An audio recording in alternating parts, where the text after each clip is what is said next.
Did you have any idea about how the sales process actually worked beyond just like the length of things? Or was it just when you dove into it and, like you said, found out things like spin and the challenger-ish type process? Yeah, I think I had a pretty intuitive understanding of what some of the main stages are, the main steps are, right? The idea of pre-approach, the presentation, the objection handling, the close, post-sales follow-up. I had an intuitive understanding of those steps.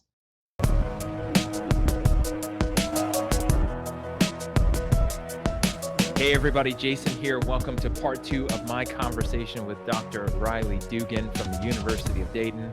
So for people tuning in, a little background on Dr. Riley Dugan. So he is an Associate Professor and Chairperson of the Management and Marketing Department at the University of Dayton, where he teaches classes on sales negotiations, value analysis, major sales engagements. I am not totally involved in the collegiate sales competition world yet. Like, this is a whole new thing to me. But University of Dayton won the national competition, which is, like he said, winning March Madness in the world of college sales. He is an award-winning teacher. And what's fun, if you didn't check out part 1, make sure to check that out. He found his way into sales via teaching sales, coming from a political science, literature, MBA, accounting, auditing path that then ended up into where he is now, which I absolutely love. And I can relate to as a guy with a marine biology degree that chose sharks over people. I'm also very analytical. When I fell into sales, I sold in a very analytical way because I sold like I like to buy, and I just thought everyone was the same. And let's use that as a great place to start here in the conversation about persuasion and the sales process. Is what did you think about a sales process, or what it took to sell? Not the authenticity, not the human element, but like the actual sales processes and strategies. What did you think before teaching? And then once you started researching and reading and studying and then teaching it, being like, oh, okay. So what's that before and after for you? One of the things that I thought was, I was surprised that sales cycles are as long as they are, particularly when you're selling complex bundled solutions. As I mentioned in the first episode, this can take 1, 2, 3, or more years.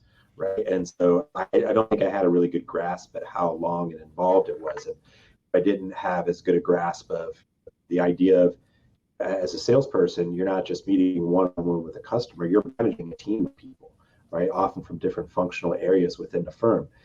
And so that's a challenge too, right? So not only is it managing and relating to your buyer, you have to manage and relate to people who are on your team. And that can sometimes be even more difficult than persuading a buyer, right? You have to persuade people, some of whom might be old enough to be your mother or father.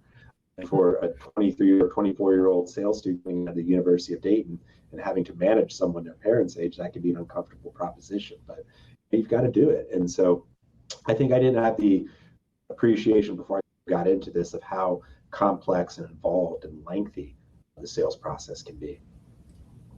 Did you have any idea about how the sales process actually worked beyond just like the length of things? Or was it just when you dove into it and, like you said, found out things like spin and the challenger-ish type process? Yeah, I think I had a pretty intuitive understanding of what some of the main stages are, the main steps are, right? The idea of pre-approach, the presentation, the objection handling, the close, post-sales follow-up. I had an intuitive understanding of those steps. One of the things, though, that I think is really interesting in terms of the selling process is that the traditional sales process that's taught at universities is modeled after spin selling, which is something that was developed by Neil Rackham, I believe, in the early 80s. And that's the dominant methodology for the last 4 decades. And that's fine. And I think a lot of companies are still using that. But we want to expose our students to as many different methodologies as possible, right? Because again, it gets to the idea of there's more than one way to skin a cat. There's more than one way to be persuasive. In my value analysis course, I teach what's called the purposeful choreography, which was developed in the Challenger Sale book by Dixon and Adamson. The spin methodology asks you, or tasks you, I should say, with solving problems, but the purposeful choreography really tasks you with finding problems. And there's a critical difference because in today's day and age, with the internet at your disposal, most professional buyers, if they know they have a problem, they've already taken steps to solve themselves, right? They're not waiting up in some castle turret like a damsel in distress, waiting for the salesperson to come riding in on a white horse to solve their problems for them, right? They've already taken the steps themselves. In fact, some research suggests that 70% of the buying decision from the buyer is already made up by the time they actually first meet with the salesperson. So in the methodology that I teach my students, tasked with finding a solution, to tell me about a problem that as a buyer I didn't even know I had. Because again, if I knew I had a problem, I'd probably already taken steps to fix it. So that's something that I think we're going to see more and more of in the next few years, is salespeople who are able to serve as almost like as consultants, more so than salespeople to their buyers. So how does that compare or contrast, if you're familiar with the Sandler, I call it the pain submarine, in the general philosophy of find someone who's healthy, find a problem, make them feel sick, and then make them beg for a solution that you, of course, have for them? Yeah, that's a really good question, right? So the purposeful choreography, it's a 6-step process. And the third step is what's called the rational drowning, right? And so in this step, you're basically presenting your numbers-based account for why their lives would be better if they did business differently. Interestingly, it's not about your product, right? So the ROI that you're presenting is not about the ROI that they would receive if they bought your product. It's ROI they would receive if they thought about their business differently, right?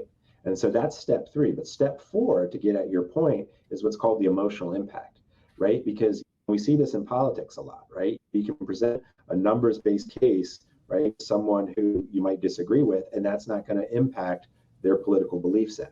But if you present it in a narrative, right? If you tell a story, people are more likely to change their mind listening to a story than they are a numbers-based account. So after taking the buyer through the rational drowning step, where they present the financial implication for how their lives would be better if they did business differently, you then take them down that pain chain of emotional impact and say, now, what would you do if you had that additional $6 million? Or maybe stated differently, what would happen if you continue not to have the $6 million?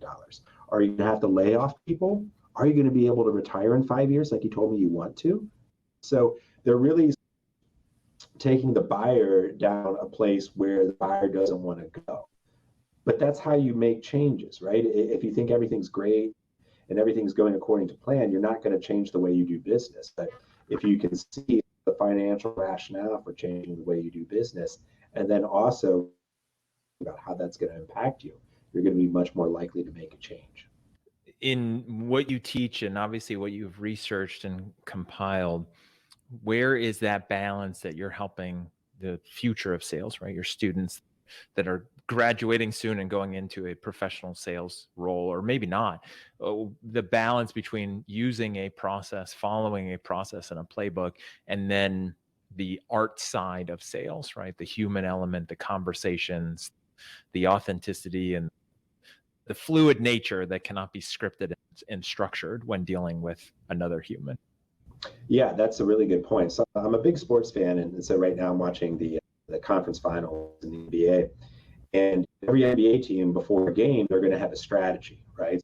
For instance, if I'm the Miami Heat, I might say, okay, our primary strategy is to stop Jason Tatum, who's Boston's player. Miami and Boston are playing right now in the Eastern Conference Finals, right? So here's how we're going to stop Jason Tatum. We're going to go through this process, yada, yada, yada. This player's going to stand over here. That player's going to stand over there. We're going to play this player. We're not going to play that player as much. And so you have to have a plan and a strategy going into the game. But at the same time, what if Jason Tatum gets injured during that game? Or what if he gets in foul trouble and he's no longer playing?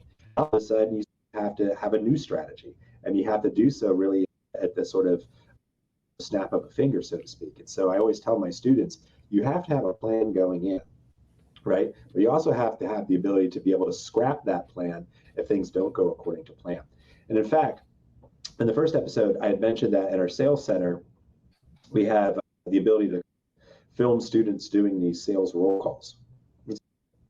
Each room where their cameras are located is set up a little bit differently. And one of the rooms is set up to simulate an office lobby, right? Because you might go into a sales call with your slide decks and all your manipulatives and your products and all this other sort of stuff, thinking that you're going to lay them out on the table and be like, here, doing your presentation and so forth.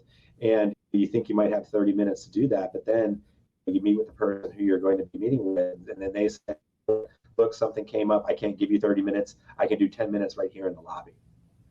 And so now all of a sudden, what was expected to be a 30-minute presentation has to be 10 minutes. And oh, by the way, you don't have a desk to put things on in front of you. You're just, hands are in your lap, but you've got to be comfortable enough to adapt, right? So I think there is that fine line and balance. You have to have a strategy, you have to have a plan, but you have to have the ability to pivot on the stop of a dime or turn of a dime or whatever that expression is.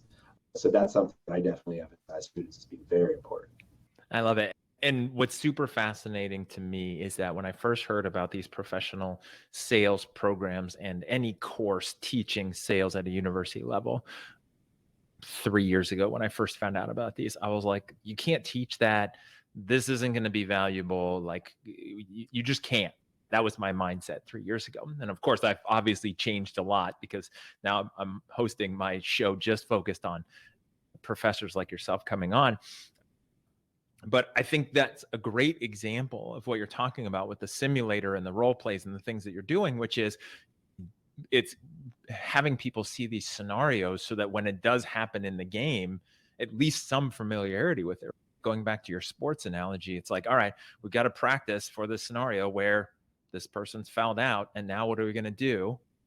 And or like in football, they practice all kinds of crazy scenarios in the last 2-minute drill and all these things, just in case it happens. That way, at least there's familiarity with it, even if it's not expertise. And I just love it because I've been in those meetings where it's like, I thought we were going to go in here. I have nothing, slides, handouts, none of it matters, super casual. We're not meeting here. We're meeting at a coffee shop. And it's like, okay, now what? And like, I can just see the value, just picturing in my mind of these kind of programs and what you're showing people so that they have some confidence as they get into it. And then where they go, how do you evaluate something like that? Going back to this office lobby scenario, like how are you grading that? Not to give away the answers to the test or future students watching this and taking notes, but like, how do you objectively grade that? Yeah, I think one of the things I specifically look for in those situations is the confidence, right? Are you thrown completely off your game? Obviously, with students, they're students, right? So they're not seasoned professionals at this point. So I don't expect them to have all the answers or to be able to take a 30-minute presentation and to chop it down into 10 without any forewarning. But what I look for is their confidence, right? Do they look like the type of person that can handle that and not try to retreat into their shell and freak out? And so most of our students are able to do so, right? We have students with healthy degrees of self-confidence, which is so important in that sort of situation. So that's what I'm really looking for, is the self-confidence. We'll train you how to chop it down from 30 to 10 eventually at some point in your scholastic career here, and you'll learn on the job how to do that. But the mindset is so important. You have to have that first before you can successfully do anything else.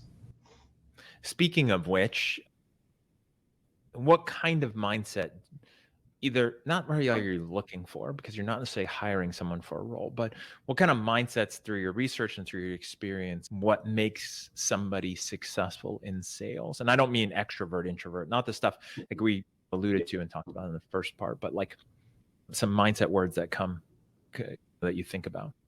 I like to think that I'm probably one of the few sales professors in the country that has their students read books on ancient Greek philosophy, right? Ancient Greek and Roman philosophy. The first book that my students read in my value analysis of major sales engagements class is The Obstacle is the Way by Ryan Holiday, which is a popularized, modernized account of the philosophy of Stoicism, right? So what Stoicism teaches us is that you really should only worry about things that are under your control, right?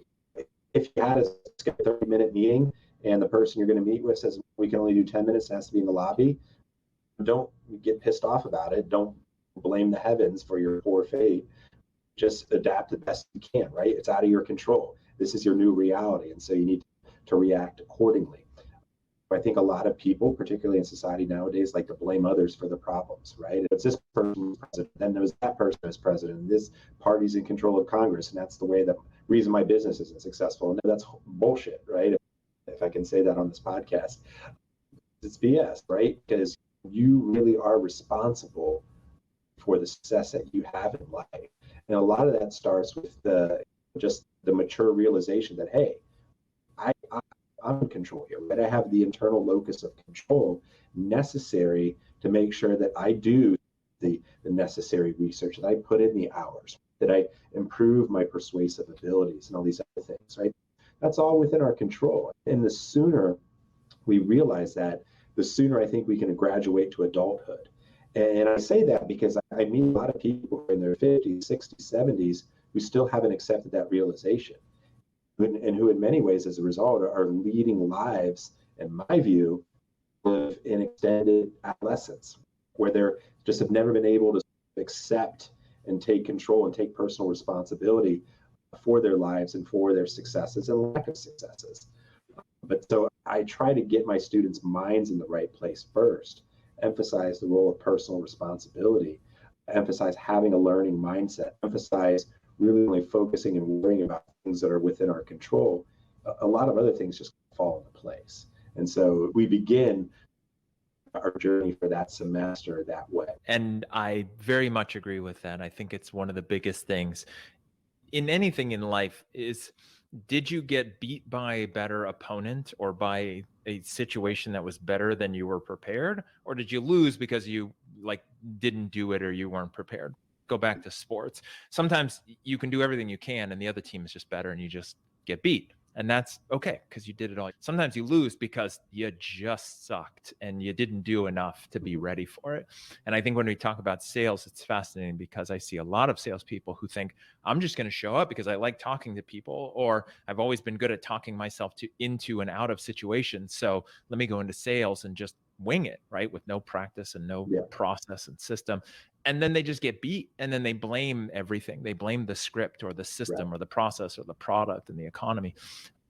And I agree. I think there's a lot of insert age here victims who just are still looking at the outside world for their situation instead of controlling what they can control. You can't control everything, but like you said, the locus of control. And I've been on a kick with Ryan Holiday as well. That book is a great book. It's a great short read. If you're not into stoicism, it's very helpful. It's a good kind of intro to that, along with a lot of the other stuff that he writes.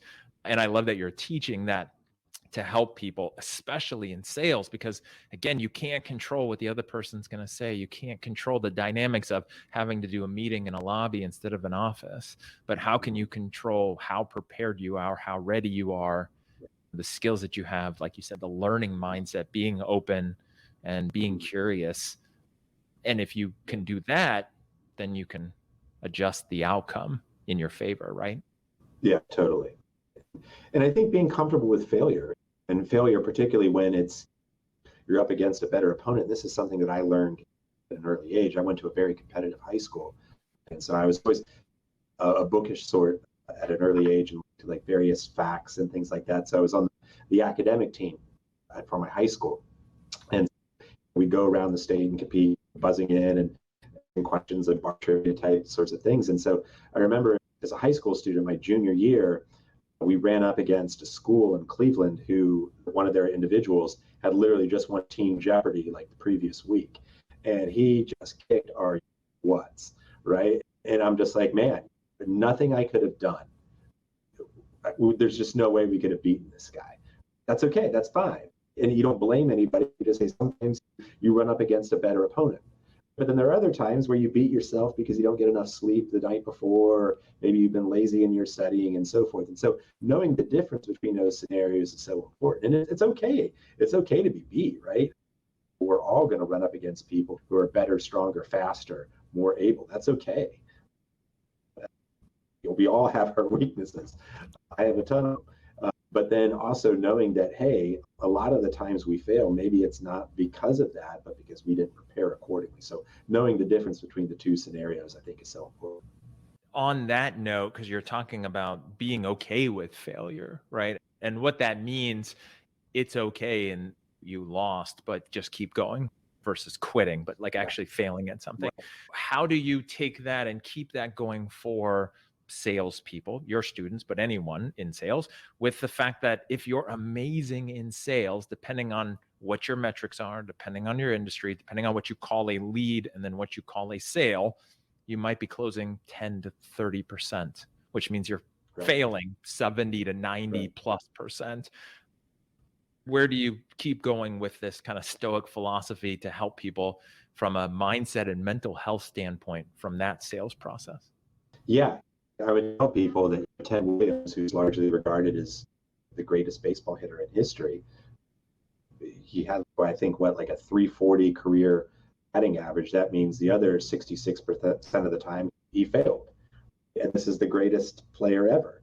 So failure is just part of life. And so some of the research that I did actually with a team of scholars who were from Florida State University and various other universities, we looked at how quickly people can ramp up in sales careers. And so we divided those people into three categories. We had the sort of experienced salespeople. We were looking at one particularly large company where we place a lot of our students. We divided the sample up into three categories. There were those individuals who didn't have any collegiate sales experience, but who had professional sales experience at another company. Then we had the students who I teach, right, who don't have the same sales experience, but they have collegiate sales training. And then the third category were people who didn't have either. So what we found in our research was that upon starting, people who had previous sales experience, they start at a higher level than the collegiately sales trained individuals, which makes sense, right? Because those people who already have sales experience, they know what it takes to be a professional. They know how to manage their time and territory and so forth. And some of the sort of basics of being a professional, they already know. So the ramp up isn't that significant for them. But what's interesting is that even though they start at a higher level, it's a flat line throughout their careers, right? They don't necessarily really improve. But the individuals who have the collegiate sales training, they start off lower, but at around 18 months, they catch up with the individuals who have prior sales experience but no collegiate sales training, and then really take off. They really rocket up after that initial 18-month period. So the reason I bring that up is I tell my students, look, the first 3 months on a job are going to be really difficult. Not only are you dealing with rejection, but you're probably living in a different city. You're on your own for the first time. You don't have mom and dad supporting you. You don't have your friend network that you did here at the University of Dayton. You got to wake up sometimes at 6 a.m, even if you don't want to, right? You've probably got to experience doing that if you're one of my students. I keep late hours here. So, you've got to learn how to manage your time. And so there's all these things you have to learn. Oh, and by the way, you're getting rejected all the time during the day, right? And so you're probably seeing other people in your firm who have more experience or having more success, and you become envious or you become discouraged. I just tell them, just wait it out, right? Just wait out those first months, wait out that first year, for that first year and a half. I promise you it'll get better. Yes, you'll still get rejected most of the time, but when you look at your paychecks at the end of the month, you'll be like, you know what, it's worth it, right? You can reject me and tell me bad things and tell me how I'm wasting your time and so on and so forth. But if at the end of the day I'm making $250,000 a year, I guess that's worth it. It's one of those things you have to just keep failure in perspective, right? It's going to happen. You're going to fail a lot. But at the same time, too, if you hit home runs during those other at-bats, no one's really going to care if you strike out or make out 66% of the time like Ted Williams did. Makes total sense. And I love that expectation setting. Because again, I mentioned, I think maybe in the first part, where one thing I see is that people get into sales because they know somebody in sales who's doing well and telling them how well they're doing and or how easy it is. And so they get into it. It's just a one group, but I've seen it so many times. And then they have this false expectation of they're doing well. And then wait, why am I not doing well? And is it a skill? Is it a will? Is it just an experience? They've been doing it for a long time and that's not fair. They're trying really hard and you're not. Square peg, round hole. And so I love the fact that you're talking about specifically like setting the right expectation. This is going to be difficult. It's like an apprenticeship, right? Like you are not going to succeed or feel good about yourself for a while because you're just figuring it out. And then even once you do figure it out, you're still not winning more than you're not winning. And having that right mindset, which I think is valuable. I love this. Dr. Riley, thank you for being here. Again, for people tuning in, it will be in the show notes. I'm also going to include the obstacle is the way. and some content from him as well is people want to connect with you on LinkedIn. They can find you on there, Riley Dugan. And then also the University of Dayton program, which is udayton.edu. And then a whole bunch of other stuff. You can Google University of Dayton Management and Marketing Program to find more information. So again, Dr. Riley, thank you for being on here and helping build some amazing sales processes, at least the confidence and experience in the students, so that when they go out there in the world, they can take something with them. So thank you. Thank you for having me. It's been enjoyable. I love it. And I'm excited for part 3. We're going to talk about the future of sales and where this is all going, what people want, the buyers want, what they don't want, and then how this is all going to keep evolving and changing. Make sure to stay tuned for part 3. If you're tuning into this one, you just caught it in the middle, something exciting here, check part 1 as well. And for everyone tuning in, as always, thank you for being here. And until next time, thank you for helping fill the world with authentic persuaders.